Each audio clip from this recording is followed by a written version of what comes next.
Sumainyo ang kapayapaan. Sumainyo rin ang pag-ibig ng Diyos. Ito ang kanyang ibig makakita natin sa ating mga buhay.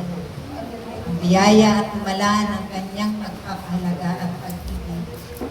Na ito man ang ating maibabahagi sa ating kapwa. Sa lahat ng ayos sa kayamanan sa pananalaman sa mundong ito. Subalit ito ang isa sa kayamanan na nagmumula sa Diyos.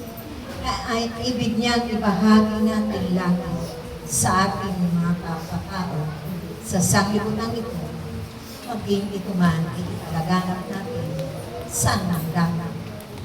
Ito ang pagtagda ng Diyos sa araw na ito, sa lugar na ito, na kanyang piniyayaan ng mga himala at pagpapala. Ganon din sa ating mga buhay. Ito ang hindi natin nauunawaan. Ito ang hindi natin nakakakita.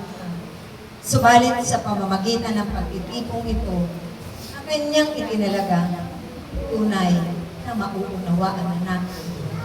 Dahil ito ang pagpupuno ng Diyos sa kanyang mga biyaya at pagpapala ng kanyang mga kapangyarihan.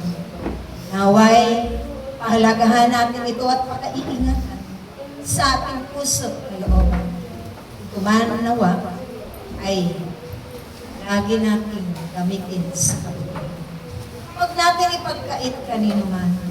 Tayo'y patuloy na maglingkod sa ating kapwa na walang inaantay na kapalit.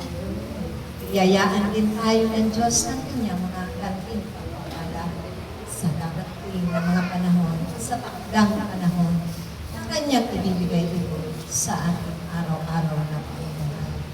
Huwag na huwag kayong matatakot aking mga anak.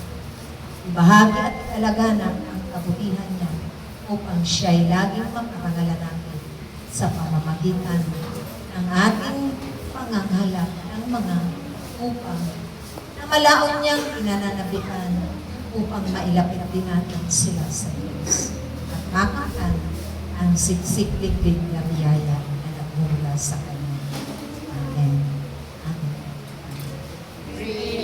Amen. Dumako na po tayo sa ikalawang kamahayagan, kapanalangin papuri.